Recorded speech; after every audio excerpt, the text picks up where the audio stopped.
Prime Minister Narendra Modi and French President Emmanuel Macron paid tribute to the Indian soldiers at the historic cemetery in Marseille city a short while ago. At a solemn ceremony held at the site, Modi laid a wreath composed of tricolour-themed flowers. A large number of Indian soldiers were commemorated in this war cemetery that is maintained by the Commonwealth War Graves Commission. Earlier in the day, the Prime Minister and the President of France arrived in Marseille in southern France to inaugurate an Indian consulate. This will be India's second diplomatic mission in the European country after the embassy in Paris. The two leaders also visited the international thermonuclear experimental reactor facilities near Marseille as part of the Indian Prime Minister's visit. The Prime Minister, who ends his 3-day visit to France today, also addressed the Franco-Indian Economic Forum in Paris alongside the French President. At the business forum, the two leaders pledged to deepen economic cooperation between their countries, while the French President insisted on the importance of building ties to reduce dependency on the United States and China. The Indian Prime Minister called on French business leaders to invest in his country. During his closing speech, the Prime Minister said France and India can together lead to a global transformation. जब France की finesse और भारत का scale मिलेगा, जब भारत का pace और France का precision मिलेगा, जब फ्रांस की टेक्नोलॉजी और भारत का टैलेंट मिलेगा, तो सिर्फ बिजनेस लैंडस्केप ही नहीं, ग्लोबल ट्रांसफॉर्मेशन होगा.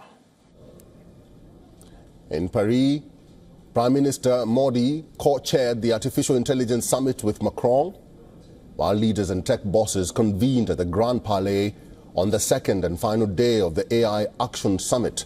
The Prime Minister told attendees that India would be happy to host the next AI Summit. And Macron's office has confirmed that India will host the next International Summit on Artificial Intelligence. The summit's declaration, entitled Statement on Inclusive and Sustainable Artificial Intelligence, prioritizes ensuring AI is open, inclusive, transparent, ethical, safe, secure, and trustworthy, and making AI sustainable for people and the planet. The US and Britain have not signed the communique. At the summit, the Prime Minister drew attention to an unexpected flaw in artificial intelligence. He pointed out that if you ask AI to draw an image of someone writing with their left hand, the app will most likely draw someone writing with their right hand. The reason? AI is trained on data sets dominated by right-handed images. His statement highlights a deeper issue. It underscores a critical aspect of AI development, and that is bias in training data. Modi emphasized that while the positive potential of AI is absolutely amazing, there are many biases that we need to think carefully about. Earlier at the summit, US Vice President J.D. Vance warned European allies against over-regulating the artificial intelligence sector, saying they will make every effort to encourage pro-growth AI policies. The Prime Minister of India met with Vance on the sidelines of the summit. The two leaders discussed how the US can assist India in diversifying its energy sourcing through investments in American nuclear technology. The White House says the Prime Minister of India shared gifts with the Vance children and wished the Vice President's son, Vivek, a happy birthday. The meeting comes ahead of Prime Minister Modi's US visit that starts later today, in which topics like trade, investment, technology, and immigration are expected to be discussed.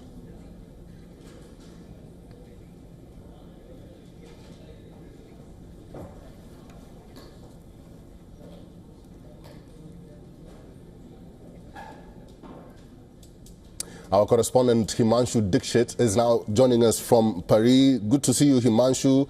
Apart from the paying tribute to the fallen soldiers of World War I and opening a consulate in Marseille, what was the other major highlight of the Prime Minister's visit to Marseille?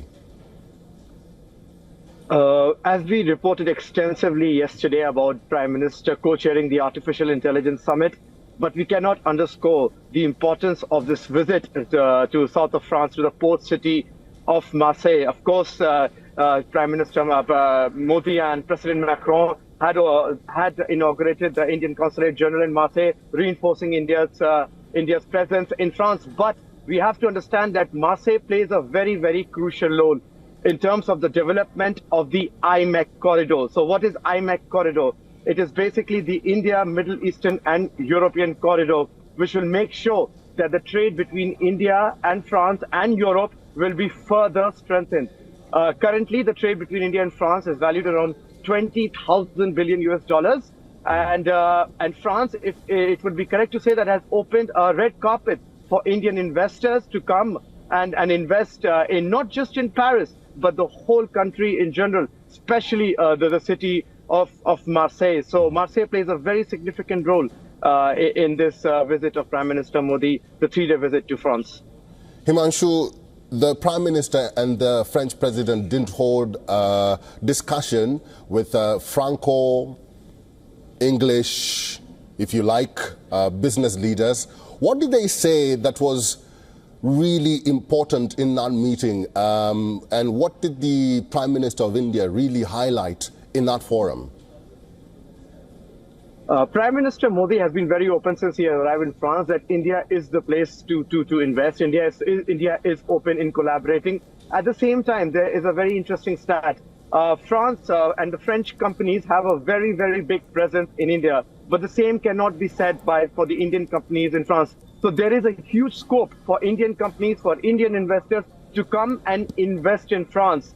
But the focus is not just Paris. You have to understand that France has a lot of coastal regions. France has a city called Lyon, which is very open to business. Then you have Marseille. Then you have Montpellier. So there's a lot of regions in France where where French want India to come and invest. At the same time, Prime Minister is open to the idea of collaborating with the French companies as well. All right, Himanshu Dixit, we'll have to leave it there. Thank you. For all the latest news, download the WION app and subscribe to our YouTube channel.